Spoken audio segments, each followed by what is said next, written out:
Hello ಹಾಲ್ ನಮಸ್ಕಾರ ಎಲ್ರಿಗೂ.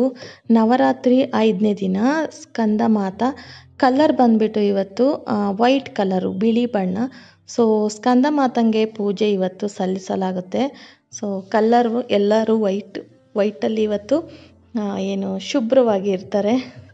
So ನಮ್ಮನೇಲಿ ಯಾವ ರೀತಿ ಪೂಜೆ ಮಾಡ್ತೀವಿ, ಏನಿವತ್ತು ನೈವೇದ್ಯಕ್ಕೆ ಎಲ್ಲ ನಾನು ವಿವರವಾಗಿ ವಿಡಿಯೋ ಮಾಡ್ತಾ ಹೋಗ್ತೀನಿ. ಬಟ್ ಇವತ್ತು ಯಾಕೋ ಕರೆಂಟೇ ಇಲ್ಲ, ಅದೊಂದು ಬೇಜಾರು. ಬೆಳಗ್ಗೆ 7:30 7 ಹಿಂಗೆ ಕರೆಂಟ್ ಹೋಗಿರೋದು, ಇನ್ನೂ ಬಂದಿಲ್ಲ. ಸೊ ನಾನು ಇಷ್ಟವರೆಗೂ ವೆಯ್ಟ್ ಮಾಡಿದೆ. ಸ್ವಲ್ಪ ಕತ್ಲೆ ಇರುತ್ತಲ್ವ, ಸೊ ಹಾಗಾಗಿ ಸ್ವಲ್ಪ ಕರೆಂಟ್ ಬರಲಿ ಅಂದರೆ ಪವರ್ ಇವತ್ತು ಯಾಕೋ ಬಂದಿಲ್ಲ, ಏನೋ ಇಶ್ಯೂ ಆಗಿದೆ. ಸೊ ಬೆಳಗ್ಗೆನೇ ಇದ್ದು ರೆಡಿ ಆಗಿಬಿಟ್ಟು ನಾನು ನಿನ್ನೆ ಹೂವು ತೊಗೊಂಡು ಬಂದಿದ್ದೆ ಇಲ್ಲೇ ಹತ್ರದಲ್ಲಿ ಮಾರ್ಕೆಟ್ಗೆ ಹೋಗಿ. ಸೊ ಅದನ್ನೆಲ್ಲ ನೈಟೇ ಕಟ್ಟಿ ಎತ್ತಿಟ್ಟಿದ್ದೆ, ಹೂವೆಲ್ಲ ಕಟ್ಟಿ. ಸೊ ನೈಟು ಹೂವು ಕಟ್ಟಿ ಫ್ರಿಜ್ ಒಳಗಡೆ ಎತ್ತಿಟ್ಟಿರ್ತೀವಲ್ವ, ಅದು ಸ್ವಲ್ಪ ಪೂಜೆ ಮಾಡೋಕ್ಕೆ ಒಂದು 10 ನಿಮಿಷ ಅನ್ನೋ ಥರ ಆಚೆ ಕಡೆ ಎತ್ತಿಟ್ರೆ ನೀಟಾಗಿರುತ್ತೆ, ಫ್ರೆಶ್ ಆಗುತ್ತೆ. ಇಲ್ಲಾಂದರೆ ತಂಡಿ ಥರ ಅಂತ ಇರುತ್ತಲ್ವ, ಸೊ ಅದು ಇನ್ನು ದೇವ್ರ ಮನೇಲಿ ಇಟ್ಟಾಗ ಆ ಶಾಖಕ್ಕೆ ಸ್ವಲ್ಪ ಬೇಗ ಇನ್ನು ಹಾಳಾದಂಗೆ ಅನಿಸ್ಬಿಡುತ್ತೆ, ಈ ದೀಪ ಎಲ್ಲ ಹಚ್ತೀವಲ್ವ. ಸೊ ಹಾಗಾಗಿ ಸ್ವಲ್ಪ ನಾವು ಪೂಜೆ ಮಾಡೋದು ಒಂದು 5-10 ನಿಮಿಷ ಅಂದಂಗೆ ನಾವು ರೆಡಿ ಮಾಡ್ಕೊಳ್ಳೋ ಅಷ್ಟೊತ್ತಿಗೆ ಹೂವು ಸ್ವಲ್ಪ ಮಾಮೂಲಿ ನಾರ್ಮಲ್ ಟೆಂಪ್ರೇಚರಿಗೆ ಬರುತ್ತೆ. ಸೊ ಹಾಗಾಗಿ ನಾನು ಕವರಲ್ಲಿ ಕಟ್ಟಿಟ್ಟಿರ್ತೀನಲ್ಲ, ಆ ಹೂವನ್ನ ಸ್ವಲ್ಪ ತೆಗೆದು ಎತ್ತಿಡ್ತೀನಿ ಆಚೆ. ಸೊ ಇವಾಗ ಎತ್ತಿಟ್ಟು ಇಲ್ಲಿ ದೇವ್ರ ಮನೆಗೆ ಬಂದುಬಿಟ್ಟು ಏನು ವಿಗ್ರಹಗಳಿಗೆಲ್ಲ ಸ್ವಲ್ಪ ಅರಿಶಿನ ಕುಂಕುಮ ಹಚ್ಬೇಕಿತ್ತು, ಹಾಗೆ ಹೊಸ್ಲಿಗೆಲ್ಲ ಇಡಬೇಕಿತ್ತು. ಸೊ ಹಾಗಾಗಿ ನಾನಿಲ್ಲಿ ಸ್ವಲ್ಪ ಗಂಧದ ಪುಡಿಗೆ ನೀರು ಹಾಕ್ಕೊಂಡು ಮಿಕ್ಸ್ ಮಾಡ್ಕೊತಾ ಇದ್ದೀನಿ. ಹಾಗೆ ದೇವ್ರ ಮುಂದೆ ರಂಗೋಲಿ ಹಾಕಿಲ್ಲ ಅಂದರೆ ಏನು ಚೆನ್ನಾಗಿರುತ್ತೆ ಅಲ್ವಾ. ಸೊ ಹಾಗಾಗಿ ರಂಗೋಲಿನೂ ಹಾಕೋಣ ಅಂತ ಮಾಮೂಲಿ ಅದು ಶೀಟ್ ಬರುತ್ತಲ್ವ, ಅದ್ರ ಮೇಲೆ ರಂಗೋಲಿ ಹಾಕಿದ್ರೆ ನೀಟಾಗಿ ಬರುತ್ತೆ. ನಮ್ಮ ಹತ್ರ ಯಾವ ಡಿಸೈನ್ ಇರುತ್ತೆ ಆ ಡಿಸೈನ್ಗೆ. ಅಂದರೆ ಒಂದೇನಂದರೆ ರಂಗೋಲಿ ತುಂಬ ಸಣ್ಣದಾಗಿರಬೇಕು ಅದರಲ್ಲಿ ನಾವು ರಂಗೋಲಿ ಬಿಡಿಸ್ಲಿಕ್ಕೆ. ಸೊ ಅದನ್ನು 1-2-3 ಏನೋ ಮಾಡಿದೆ ದೇವ್ರ ಮನೆಗೆ. ಆ ಥರದ್ದು ಹಾಕಿದ್ರೆ ನಂಗೆ ತುಂಬಾ ಇಷ್ಟ. ಈ ಶುಕ್ರವಾರ, ಮಂಗಳವಾರ, ಹಾಗೆ ಸೋಮವಾರ, ಶನಿವಾರ ಆಲ್ಮೋಸ್ಟ್ ವಾರದಲ್ಲಿ 4-5 ದಿನ ಇದನ್ನು ಹಾಕ್ತೀನಿ. ತುಂಬ ಚೆನ್ನಾಗಿ ಕಾಣಿಸ್ತಾ ಇರುತ್ತೆ. ನಾವು ಹೂವು ಒಂದೊಂದೇ ಇಟ್ಟರು ಕಪ್ಪು ಕಲ್ಲು ಹಾಕಿರ್ತೀವಲ್ವ ಸ್ಲ್ಯಾಬು ದೇವ್ರ ಮನೆಯದು, ಅದ್ರ ಮೇಲೆ ಈ ಥರ ರಂಗೋಲಿ ಹಾಕಿದ್ರೆ ತುಂಬ ಲಕ್ಷಣವಾಗಿ ಕಾಣ್ತಾ ಇರುತ್ತೆ. ನೋಡಿ ಎಷ್ಟು ನೀಟಾಗಿದೆ ಅಂತ. ಸೊ ದೇವ್ರ ಸಾಮಾನೆಲ್ಲ ಇವಾಗ ಅಷ್ಟೇ ಏನು ನೀಟಾಗಿ ತೊಳ್ಕೊಂಡು ಅದಕ್ಕೆ ದೀಪಕ್ಕೆ ಬತ್ತಿ ಹಾಕಬೇಕಿತ್ತು, ಹಾಕಿಟ್ಟಿದೆ. ಹಾಗೇ ಕರೆಂಟ್ ಬರುತ್ತೆ ಅಂತ ವೆಯ್ಟ್ ಮಾಡ್ತಾಯಿದ್ದೀನಿ, ಬಂದೇ ಬಿಡ್ತು. ಸೊ ಕೊನೆಗೂ ಬಂತು, ಮತ್ತೆ ಹೋಗ್ದವ್ರೆ ಸಾಕು. ಆಚೆ ಹೊಸ್ಲಿಗೆಲ್ಲ ಹೂವು ಹಾಕಿದ್ದೆ ಅಲ್ವ ನೆನ್ನೆ, ಸೊ ಅದನ್ನು ಇವಾಗ ನಾನು ತೆಗಿತಾ ಇದ್ದೀನಿ. ತೆಗೆದುಬಿಟ್ಟು ನೈಟ್ ಕಟ್ಟಿಟ್ಟಿದ್ದು ಹೂವೆಲ್ಲ ಹಾಕ್ತಿದ್ದೀನಿ. ಇವಾಗ ಪರವಾಗಿಲ್ಲ, ನವರಾತ್ರಿ ಇರೋದ್ರಿಂದ ಹೂವು ತುಂಬ ರೇಟ್ ಜಾಸ್ತಿ ಅಂದ್ಕೊಂಡೆ, ಬಟ್ ಪರವಾಗಿಲ್ಲ, ಓಕೆ ಚೆನ್ನಾಗಿದೆ ಹೂವು, ರೇಟು ಪರವಾಗಿಲ್ಲ. ಮೇ ಬಿ ಇನ್ನೊಂದು 2 ಡೇಸಲ್ಲಿ ಫುಲ್ ಹೈ ಆಗ್ಬೋದು ರೇಟು. ಸೊ ಇವಾಗ ಮಳೆ ಇರೋದ್ರಿಂದ ಹೂಗಳು ಅಷ್ಟು ಫ್ರೆಶ್ನೆಸ್ ಇರೋಲ್ಲ. ಇವಾಗ ಒಳಗಡೆ ಬಂದರೆ ಮತ್ತೆ ಕರೆಂಟೇ ಹೊರಟೋಗಿದೆ ನೋಡಿ. ಒಂದು 5 ನಿಮಿಷ ಇತ್ತು ಅಷ್ಟೇ, ಮತ್ತೆ ಹೊರಟೇ ಹೋಯ್ತು.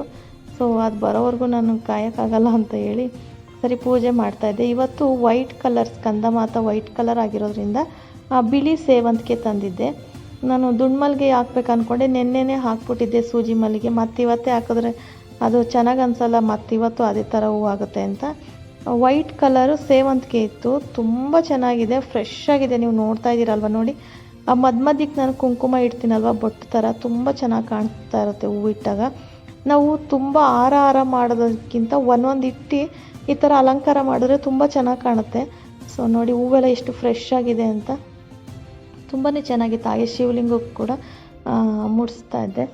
ಸೊ ನೋಡಿ ಆ ಹೂವು ದಪ್ಪಗಿದೆ, ತುಂಬ ಚೆನ್ನಾಗಿತ್ತು. ಇವತ್ತು ಬೇರೆ ಸ್ಕಂದ ಮಾತಂಗೆ ವೈಟ್ ಕಲರ್ ಇರೋದ್ರಿಂದ ನಾನು ಅದನ್ನೇ ತೊಗೊಂಡು ಬಂದಿದ್ದೆ ಜಾಸ್ತಿ. ಅದು ಮತ್ತು ಮಾಮೂಲಿ ಯೆಲ್ಲೋ ಕಲರ್ ಸೇವಂತಿಗೆ. ಸೊ ಫೋಟೋಕ್ಕೆಲ್ಲ ಯೆಲ್ಲೋ ಕಲರ್ ಕಟ್ ಹಾಕಿ ಬಿಡಿ ಹೂವು ಇಡೋ ಕಡೆ ಎಲ್ಲ ವೈಟ್ ಕಲರ್ ಹೂವನೇ ಇಡ್ತಾಯಿದ್ದೆ. ಸೊ ತುಂಬಾ ಚೆನ್ನಾಗಿ ಕಾಣಿಸ್ತಾ ಇತ್ತು.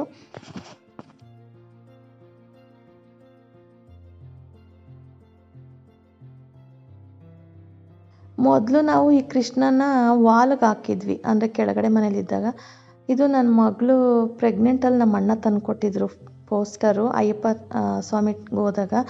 ಸೊ ಆವಾಗ ತೊಗೊಂಡು ಬಂದಿದ್ದು, ಅದಕ್ಕೆ ನಾನು ಫ್ರೇಮ್ ಹಾಕಿಸ್ಕೊಂಡು ವಾಲ್ಗೆ ಹಾಕಿದ್ದೆ ಎಂಟ್ರೆನ್ಸ್ಗೆ. ಈ ಮನೆಗೆ ಬಂದಾಗ ಎಲ್ಲಿಗೆ ಹಾಕಬೇಕು ಅಂತ ಗೊತ್ತಾಗ್ದರೆ ದೇವ್ರ ಮನೇಲೇ ಇಟ್ಟಿದ್ದೀನಿ.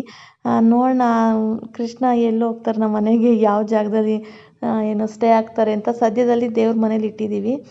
ಸೊ ನಮ್ಮದು ಮಾಮೂಲಿ ದೇವರು ಗಣೇಶ, ಸರಸ್ವತಿ, ಲಕ್ಷ್ಮಿ ದೇವ್ರ ಮನೇಲಿ ಇರುತ್ತೆ, ಒಂದು ಕಳಶ ಇರುತ್ತೆ. ಸೊ ಹಾಗಾಗಿ ನಾನು ಹೇಳ್ದೆ ಅಲ್ವಾ ಫೋಟೋಗೆಲ್ಲ ಕಟ್ಟಿರೋ ಹೂವನ್ನೇ ಹಾಕ್ತೀನಿ ಅಂತ. ಸೊ ತುಂಬ ಚೆನ್ನಾಗಿ ಕಾಣಿಸ್ತಾ ಇರುತ್ತೆ ಈ ಥರದ್ದೆಲ್ಲ.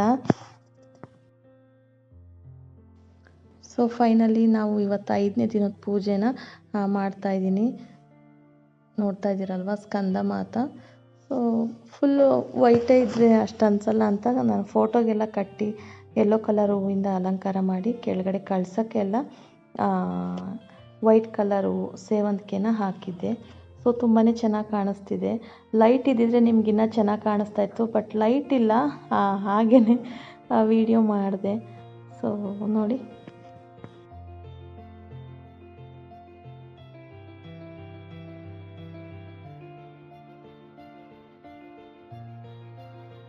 ಹಾಗೆ ಒಳಗಡೆ ಎಲ್ಲ ಹೂವು ಮುಡಿಸಿದ್ದಾಯಿತು. ಇನ್ನು ಹೊಸ್ಲಿಗೆ ನೀಟಾಗಿ ಇದನ್ನು ಒರೆಸ್ಕೊಂಡು, ಮತ್ತು ನಾವು ಬೆಳಗ್ಗೆ ಒಂದು ಸಲ ಒರೆಸಿರ್ತೀವಿ, ಆದ್ರೂ ಅದ್ರ ಮೇಲೆಲ್ಲ ಓಡಾಡಿರ್ತೀವಲ್ವ. ಸೊ ಹಾಗಾಗಿ ಇನ್ನೊಂದು ಸಲ ವೆಟ್ ಮಾಡಿಕೊಂಡು ನೀಟಾಗಿ ಒರೆಸಿ ರಂಗೋಲಿ ಹಾಕಿ ಹೂವಿಡೋಣ ಅಂದ್ಕೊಂಡು ಆಚೆ ಬಂದೆ.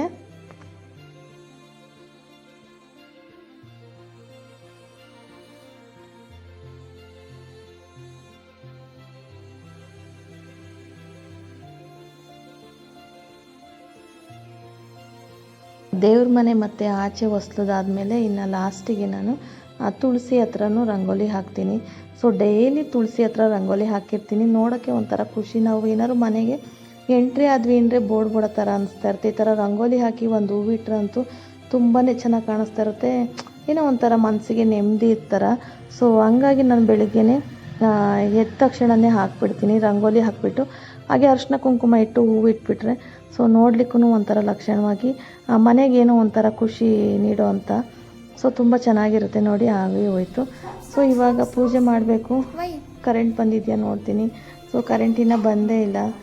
ನನ್ನ ಮಗಳು ಅದೇ ಹೇಳ್ತಾ ಇಲ್ಲ, ಕರೆಂಟೇ ಇಲ್ಲ ಇವತ್ತು ಅಂತ. ಸೊ ಏನೂ ಮಾಡೋಕ್ಕಾಗಲ್ಲ. ನೈವೇದ್ಯಕ್ಕೆ ಅಂತ ನಾನು ಇಲ್ಲಿ ಇವತ್ತು ಮೊಸರು ಅನ್ನ ಮಾಡಿದ್ದೀನಿ. ಸೊ ಯಾಕೆ ಅಂದರೆ ಅದು ವೈಟ್ ಕಲರೇ ಇರುತ್ತೆ ಅಂತ. ಸೊ ರೈಸು ಮತ್ತು ಮೊಸರು ಎರಡೂ ವೈಟ್ ಕಲರೇ. ಹಾಗಾಗಿ ನಾನಿವತ್ತು ಮೊಸರನ್ನ ಮಾಡಿದೆ. ಅಂದ್ಕೊಂಡೆ ಏನು ವೈಟ್ ಕಲರ್ ಆಗೋ ಥರ ಏನಾದ್ರು ಒಂದು ಮಾಡಬೇಕು ಅಂತ. ಸಜ್ಜಿಗೆ ಮಾಡ್ಬೇಕು ಅಂದ್ಕೊಂಡೆ, ಟೈಮ್ ಆಗೋಯಿತು. ಸೊ ಹಾಗಾಗಿ ನಾನಿವತ್ತು ಮೊಸರು ಅನ್ನನೇ ನೈವೇದ್ಯ ಮಾಡೋಣ ಅಂದ್ಕೊಂಡು ರೆಡಿ ಮಾಡಿಕೊಂಡು ಸೊ ಫೈನಲಿ ಮೊಸರು ಅನ್ನನ ತೊಗೊಂಡು ಬಂದು ನೈವೇದ್ಯಕ್ಕೆ ಇಟ್ಟಿದ್ದೀನಿ. ಸೊ ಇನ್ನೇನು ಆಯಿತು ಟೈಮು, ಪೂಜೆ ಮಾಡಬೇಕು. ಆಗಲೇ 9:30 ಆಗ್ತಾ ಬಂತು. ಇವತ್ತಿನ ಪೂಜೆಯಲ್ಲಿ ನಾನು ಎಲ್ರಿಗೂ ಒಳ್ಳೆಯದಾಗಲಿ, ಎಲ್ರಿಗೂ ಒಳ್ಳೆಯ ಆರೋಗ್ಯ ಐಶ್ವರ್ಯ ಕೊಡಲಿ ಅಂತ ಕೇಳ್ಕೊತೀನಿ.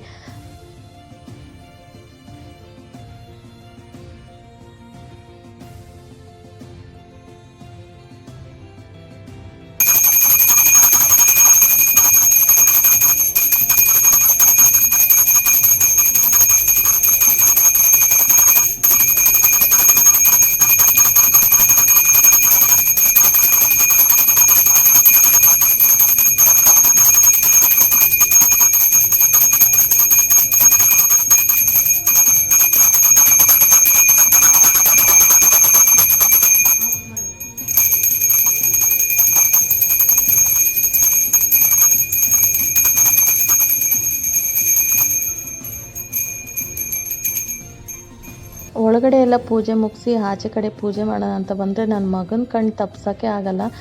ಎಲ್ಲರೂ ಸರಿ ಗಂಟೆ ಸೌಂಡ್ ಕೇಳಿಸ್ಕೊಂಡು ಓಡಿ ಬಂದುಬಿಡ್ತಾನೆ ಪೂಜೆ ಮಾಡಲಿಕ್ಕೆ. ಸೊ ನೋಡಿ ಹೆಂಗೆ ಮಾಡ್ತಿದ್ದಾನೆ ಅಂತ. ಸೊ ನಾವು ಅಂತಾನೆ ಅವ್ನು ಪೂಜೆ ಮಾಡುವಾಗ. ಸೊ ಫೈನಲಿ ಇವತ್ತಿನ ಪೂಜೆ ಆಯಿತು. ನೀವೆಲ್ಲ ಯಾವ ರೀತಿ ಮಾಡಿದ್ರಿ ಅಂತ ಕಮೆಂಟ್ ಬಾಕ್ಸಲ್ಲಿ ತಿಳಿಸಿ. ಸೊ ಇಲ್ಲಿವರೆಗೂ ಸಬ್ಸ್ಕ್ರೈಬ್ ಮಾಡಿಲ್ಲ ಅಂದರೆ ಪ್ಲೀಸ್ ಸಬ್ಸ್ಕ್ರೈಬ್ ಮಾಡ್ಕೊಳ್ಳಿ, ಸಪೋರ್ಟ್ ಮಾಡಿ, ಹಾಗೆ ಲೈಕ್ ಮಾಡಿ. ವಿಡಿಯೋ ಇಷ್ಟ ಆದರೆ ಫ್ಯಾಮಿಲಿ ಫ್ರೆಂಡ್ಸ್ಗೆ ಶೇರ್ ಮಾಡಿ ಅಂತ ಹೇಳ್ತಾ ಇವತ್ತಿನ ವಿಡಿಯೋನ ಇಲ್ಲಿಗೆ ಎಂಡ್ ಮಾಡ್ತಾಯಿದ್ದೀನಿ. Thank you for watching. Bye.